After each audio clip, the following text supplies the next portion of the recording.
बिस्मिल्लाहिर्रहमानिर्रहीम अस्सलाम वालेकुम डियर स्टूडेंट्स। इस वीडियो में मैं आपके साथ डिस्कस करूंगा आपकी 10th क्लास फिजिक्स की जो बुक है बेटा, उसका चैप्टर नंबर 13वां जो चैप्टर है बेटा, उसकी एक्सरसाइज का न्यूमेरिकल नंबर 3 थर्ड वाला तीसरा न्यूमेरिकल हमने करना है चैप्टर नंबर 13 का 13वें चैप्टर का बेटा, यानी 13.3 न्यूमेरिकल जो है वो हमने सॉल्व करना है। इसमें जो हमें गिवन डाटा दिया हुआ है वो मैंने यहाँ पे लिख लिया और जो चीज़ें हमने फाइंड करनी है वो भी लिख ली हुई है। लेकिन ये कैसे लिखी है, इनको जरा बुक से स्टेटमेंट को पढ़ के समझते हैं।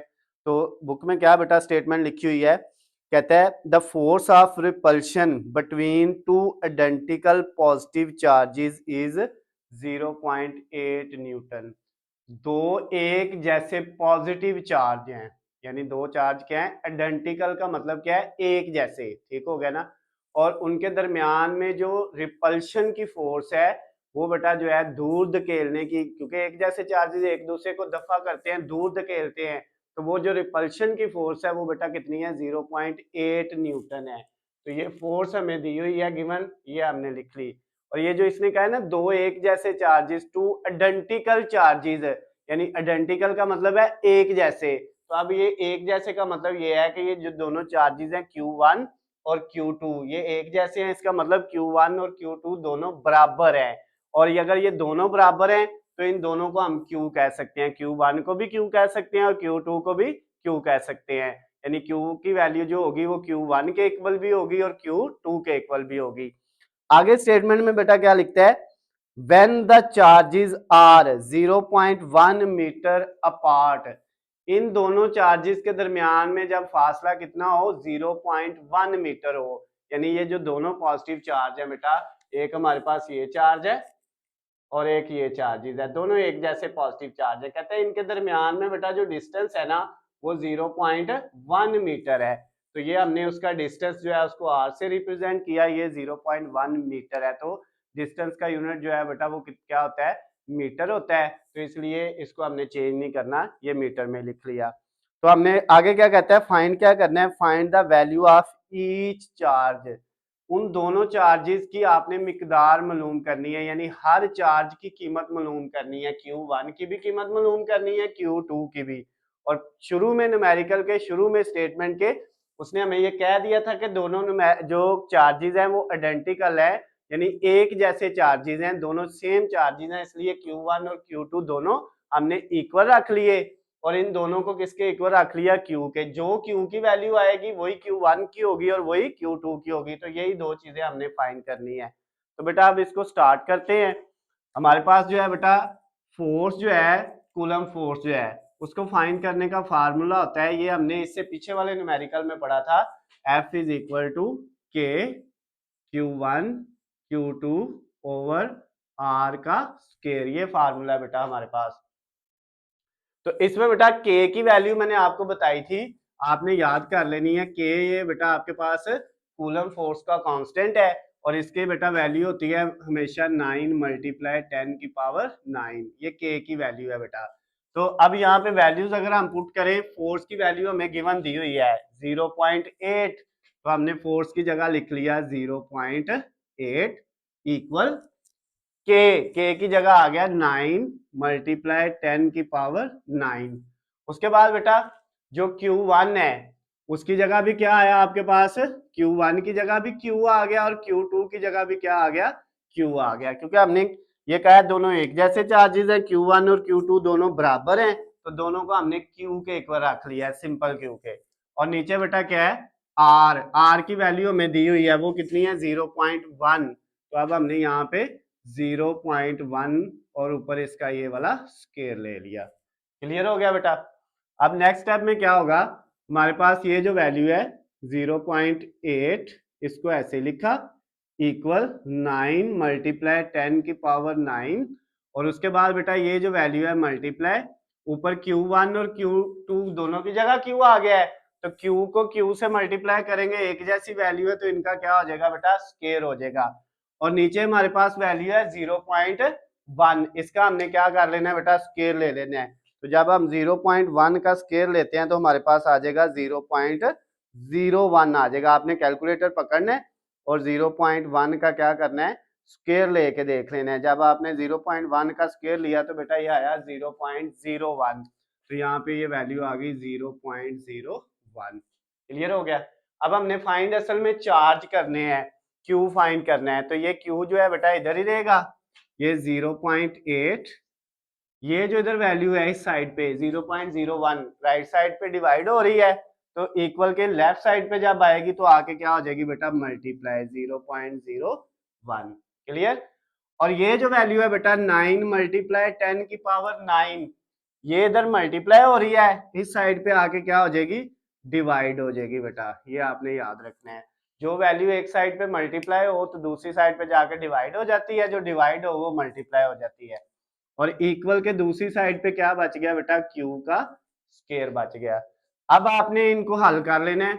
0.8 को मल्टीप्लाई किससे करना है, 0.01 से। तो बेटा कैलकुलेटर पकड़ना है आपने और इन दोनों को मल्टीप्लाई करके देखना है क्या आता है आपके पास। 0.8 मल्टीप्लाई 0.01, तो ये आपके पास आ गया बेटा 0.008। क्या आ गया, 0.008। और इसके नीचे है 9 मल्टीप्लाई 10 की पावर 9 और इक्वल क्यू का स्क्वायर। अब बेटा ये जो वैल्यू है 0.008, इसको हमने सिर्फ ये 9 पे डिवाइड करना है, 10 की पावर्स को हमने कुछ नहीं करना। तो ये जो वैल्यू आई है बेटा, इसको हमने डिवाइड कर लिया इस पे, डिवाइडेड बाय 0.08 डिवाइडेड बाय 9। तो ये बेटा हमारे पास कितना आ जाएगा, ये आ जाएगा बेटा हमारे पास 0.00088889, यानी इनको जब दोनों को डिवाइड किया 0.0098 को 9 पे डिवाइड किया तो ये आया 0.000889 आ गया। ओके हो गया बेटा, क्लियर है। अब आपकी ये जो वैल्यू है 10 की पावर, इसको तो हमने इतने को सॉल्व कर लिया है, ये जो 10 की पावर 9 है ये ऊपर जाएगी तो ये क्या हो जाएगी बेटा, -9 हो जाएगी। ये याद रखना है, कितनी हो जाएगी, -9 हो जाएगी। और इक्वल के दूसरी साइड पे क्या है, क्यू का स्क्वायर है। पहले हम इस साइड को हल कर रहे हैं। अब बेटा ये जो आपके पास वैल्यूज हैं इनको आपने क्या करना है, ये देखें यहां से आपने क्या किया, ये जो पॉइंट है इसको 3 डिजिट पीछे ले जाए, 1 2 3, तो ये बेटा यहाँ पे इशारिया आ जाएगा, यानी ये 0 पॉइंट, ये सारे 0 खत्म हो जाएंगे, पॉइंट इधर आ गया, पॉइंट के बाद क्या है 8 8 9। और 10 की पावर बेटा 3 डिजिट हम पीछे गए हैं, तो 10 की पावर 3 जो है वो क्या हो जाएगी आपकी, जो है ये बेटा बढ़ जाएगी, तो ये आपके पास जो है -9 और -3 हो जाएगी -12। अगर हम बेटा पॉइंट को उठा के राइट साइड की तरफ लेके जाएं तो पावर माइनस में आती है, ये मैंने आपको पहले न्यूमेरिकल में बताया था। और अगर पॉइंट को उठा के लेफ्ट साइड की तरफ लेके आए तो प्लस में आती है। अब हम पॉइंट को उठा के 3 डिजिट किधर ले गए हैं, जो है बेटा राइट की तरफ ले गए हैं, पीछे की तरफ ले गए हैं, तो 10 की पावर ये 3 डिजिट पीछे गए हैं तो -3 साथ आ जाएगी, और साथ -9 -3 और -9 माइनस की कितनी हो गई 12। और इक्वल के दूसरी साइड पे है बेटा क्यू का स्क्वायर, यानी आपकी जो क्यू की वैल्यू आ गई है बेटा, क्यू स्क्वायर वो इक्वल आ गया 0.889 मल्टीप्लाई 10 की पावर -12। अब हमने फाइंड असल में करना था क्यू को, क्यू फाइंड हो जाएगा तो वही Q1 की वैल्यू होगी और वही Q2 की वैल्यू होगी, ये दोनों की वैल्यू। तो अब Q फाइंड करने के लिए इसका ये स्क्वायर खत्म करना है, तो इधर भी स्क्वायर रूट ले लिया और इधर भी स्क्वायर रूट ले लिया, यानी जजर ले लिया, तो बेटा ये इससे कट जाएगा, Q आ जाएगा इक्वल, ये वैल्यू जो है 0.889, इसका बेटा हमने क्या ले लेना है, अब जजर ले लेना है, यानी कि इसका अंडर रूट ले लेना है, हमने स्क्वायर रूट ले लेना है।